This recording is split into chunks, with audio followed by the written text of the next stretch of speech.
Hi, good morning. How's everybody doing today? On this Monday, August 23rd, so we are already through August, y'all. I know some of you are getting your little people ready for school. You're not so little people ready for school. And it's a stressful time and a happy time, maybe, getting them back in school and from down underneath you every minute of the day. So just want to say to you, um, have a good time. It's a little stressful with our kids going back to school right now. I don't think they are certain of how it's all going to play out. So have a little patience. Make sure your kids are protected. Make sure you're protected. So for reading, what I'd like to do is to start off where we left last Wednesday. It's so confusing because we got so many things going on right now. We've had a lot of meetings. People are finalizing their vacations. So what I want to do is summarize this segment about what writers use to persuade the reader, how they go about persuading the reader. So let's take a look at this again real quick before we go into a particular article. So these certain appeals, the first one is ethos, based on really the person's character is what carries the argument. Are they trustworthy? Are they educated? Are they reliable? Are they believable? Do they come across as honest? And they come across as fair, meaning that they've entertained both sides of an argument.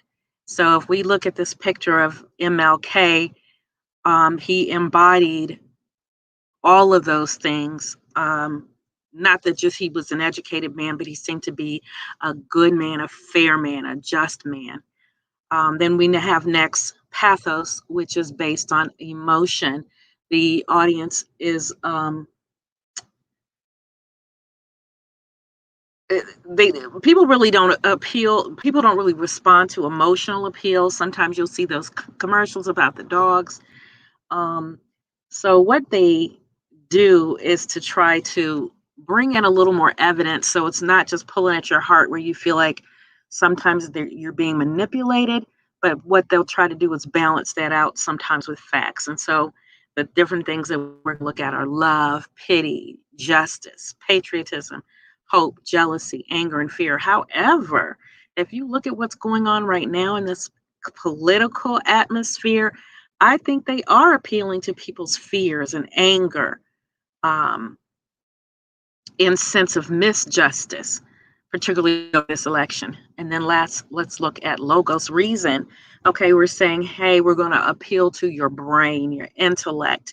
I'm just going to drop some science on you, right? I'm going to use cause and effect. I'm going to speak with authority, statistics, particular situations that fit this argument, and case studies, what we have found over time. So, really, I'm trying to hit you with science, logos. And then there is one more that they they just are thinking that it's important to add, and it is called kairos, and it means an effective argument being delivered at the right time and the right place to the right people, kairos. And all of this is Greek, coming from the Greek philosopher Aristotle. So, what I want to do by the time we finish this is to be able to identify the kind of persuasive argument the authors have used, and tell me, are you swayed toward taking one particular action or another after reading this, thinking about who they are, where they come from, why they might be believable or not. Are they coming at you with um, factual information? So let's take a look, excuse me, at this article together. And then I will have some questions that I want you to try on your own. I'm not giving you answers this time, but we will discuss it on Wednesday. So this article taken from the Johns Hopkins website, which is a hospital and a huge research hospital located in Baltimore. So, the name of this article, the title, so everything we take into for understanding and to kind of see where they're going to be going, right? So, the featured experts are Gabor David Kellen, MD, and Lisa Lockhart Maragakis, MD, and also Masters in Public Health. So these are their credentials. So they felt that it was important that for this article, we know what the credentials are of the featured experts. The title, COVID-19 vaccines, myth versus fact. And these are our experts. Let's listen to learn a little bit about our experts. Um, Now that the U.S. Food and Drug Administration has authorized vaccines for COVID-19 and their distribution has begun, Lisa Maragakis, MD, Master of Public Health, those are her titles, Senior Director of Infection Prevention, and Gabor Kellen, MD, Director of the Johns Hopkins Office of Critical Event Preparedness and Response, review some common myths circulating about the vaccine and clear confusion with reliable facts.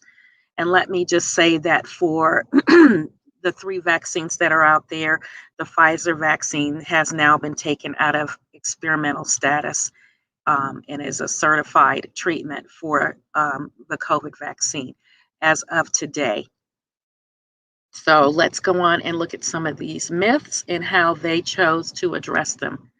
The first myth is that the COVID vaccine affects women's fertility or your ability to give birth and give birth safely and also have normal development of a fetus. So the fact is that the COVID vaccine will not affect fertility. The truth is that the COVID-19 vaccine encourages the bodies to create copies of a spike protein found on the virus's surface. And this teaches the body's immune system to fight the virus that has that specific spike protein on it. So what it does is encourages your body to make a protein to fight COVID. Confusion arose when a false report surfaced on social media saying that the spike protein on this coronavirus was the same as another spike protein called syncytin 1 that is involved in the growth and attachment of the placenta during pregnancy. When we know if the placenta, which will house the fetus, if that can't stay attached to the uterus, then the woman will have a miscarriage, right? So it's not the same spike protein. So they said that COVID-19 would cause a woman's body to fight this different spike protein and affect her fertility. But these are 2 different and distinct proteins. And getting the COVID vaccine will not affect the fertility of women who are trying to become pregnant, including through scientific methods such as in vitro fertilization. During the Pfizer vaccine tests, 23 women volunteers involved in the study became pregnant, and the only one who lost the pregnancy had not received the actual vaccine, but a placebo, which is a test medicine, which a lot of times is just sugar water, saline water. So the one miscarriage took place in the woman who did not receive the COVID vaccine, got COVID. So getting COVID, on the other hand, is very serious with pregnancy, on the pregnancy and the mother's health. So now women are being encouraged to reach out to their medical providers. But what the providers are saying now is that pregnant women should absolutely be vaccinated for COVID. Myth number 2, if I've already had COVID, I don't need a vaccine. So this is the fact that people who have gotten sick with COVID may still benefit from getting vaccinated. And due to the severe health risks associated with COVID and the fact that reinfection is possible, people may be advised to get a COVID vaccine, even if they've been sick with COVID before. New information came out over the weekend is that people who've had multiple instances of COVID are more susceptible to getting COVID and to being more sick. So and here we're saying there's just not enough information available to say if or how long people are protected from getting COVID if they've already had it, which is called natural immunity. Early evidence suggests that natural immunity from COVID-19 may not last very long, but there are more studies needed to better understand this. So several subjects in the Pfizer trial who were previously infected got vaccinated without any ill effects. So scientists believe that the vaccine offers better protection for coronavirus than your natural infection and protection. Let's look at myth number 3. People just say, look, you rushed this vaccine. We don't know if it's safe. Here's the fact that the 2 initial vaccines are about 95% effective and reported no serious or life-threatening side effects. Here are many reasons why the COVID vaccines could be developed so quickly. Here are some of the many. So the vaccines from Pfizer and Moderna were created with a method that's been in development for years so that the company could start the vaccine development process early in the pandemic. These methods were used in other diseases, such as when Ebola came here, and then they stomped it down. We did not have an Ebola outbreak in this country. China isolated and shared genetic information about COVID-19 promptly so that scientists could start working on vaccines. The vaccine developers did not take any testing steps, but conducted some of the steps on an overlapping schedule to get data faster. And the vaccine projects had plenty of resources as governments invested in research and or paid for vaccines in advance.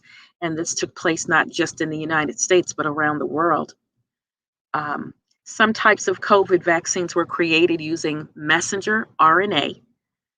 We talked about that in science. And what it is that it allows your own body to create antibodies. It is not any part of the COVID vaccine. So the mRNA vaccine, such as Pfizer, is faster because it's not a new technology. mRNA has been used to treat cancer.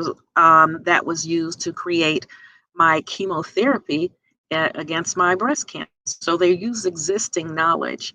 Social media helped companies find and engage study volunteers, and many people were willing to be tested and help with the research. They were volunteers. Very scary, but there were some brave people that went and did it, and they studied side effects, and they said, okay, we've got something that we can give people and have a high level of confidence about it. And so companies began making vaccines early, even before FDA had authorization, so that supplies were ready when authorization occurred. And we now have authorization. It is not an experimental vaccine. And I believe the other two, the Moderna and the J&J, are going to come out of that status very soon. And here's another myth, that getting COVID means that I can stop wearing my mask. I don't have to take precautions anymore. Well, the Center for Disease Control continues to look at the spread of COVID-19, really, since we've got this Delta variant, which is extra infectious.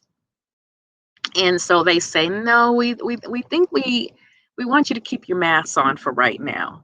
We want you to distance when going to the doctor's office, hospitals, or long-term care facilities, including care centers, doctor's offices. And the mandate hasn't stopped. In fact, the federal government is saying, no, you're going to have to be more careful with this variant. And getting the COVID vaccine gives you COVID. No, because it would have to have live COVID within the vaccine, which it does not. What it does is that the two messenger RNA vaccines, they tell your cells to create a protein that is part of that virus, which must contain a protein. So it says, I'm telling you to fight this thing. It's no part of the actual virus. There's no DNA, there's no genetic material that is a part of COVID. Okay, you can't get COVID from the shot. What the protein does is help your body to recognize and fight the virus, and it doesn't include any vaccine, any infection. And then the last one, myth. The side effects of the COVID vaccine are dangerous. And we know that shots, that they can have side effects. Even when you get the flu shot, there's side effects. I don't know if you remember being children having shots. Yes, what can we get? Some swelling in the injection site. And with COVID, we may have had some fever and some chills, feeling like we were catching a cold ourselves. But guess what? It's temporary. And in the majority were short term, not serious or dangerous. They reported that some people had these symptoms lasting a day or two. And what that means is your immune system is charging up to fight. But if you have any symptoms beyond 2 days, that's when you call the doctor. If you have allergies and you have beds and you carry an EpiPen like me, then they're going to watch you. I took the shot. They made me sit there 10 minutes longer than everybody else, 20 minutes. No, I sat there for a half hour. They watched me. Both shots, no problem at all. And so there's some other myths that it changes your DNA. No, we don't do that. That this messenger RNA technology is new. No, it's 20 years old. Used to fight many other diseases. That it contains controversial substances. It contains fats that protect the messenger RNA. We're getting into the chemistry now of our body, and salts and a little bit of sugar. No fetal tissue, no microchips, no implants, no tracking devices. And they were authorized by the FDA. The first two, Pfizer and Moderna, have the messenger RNA. And so now that we have a vaccine for COVID, we can make vaccines for the common cold, HIV, and other diseases. That's an ongoing struggle and an ongoing battle. But that's the end of this article. So what we're going to look at then, and you're going to be big, strong people and complete this by yourself, but I'm going to go through it. This is an argument writing worksheet. An argument is an exchange of diverging or opposite views, typically a heated or angry one, and often an argument or counterclaim and claim are taken into account when writing an argumentative essay. So after reading the text, complete all the questions below dealing with argumentative terms. Number 1, what is the claim or argument being presented by the author? Think about the main idea. Write 3 lines of text evidence to support the author's argument. And then, did the author use any of these persuasion tools? Did he want to build your trust and tell how they did that? Did they appeal to your emotion? Yes or no? Did they use facts, data, statistics, credentials? And then did they talk about doing with a sense of urgency as though we needed to act right now? Yes or no? And then at the end, I want you to give a counterclaim or a counter argument to everything you've just read. If anyone has any struggles with this, let me know. This is an important assignment. As educated people, we want to be discerning when we read information, when we hear information. And so this is how we do it, answering these questions. Let me know if you have anything, if you need anything. Email and phone numbers in classroom. You all take care. See you tomorrow.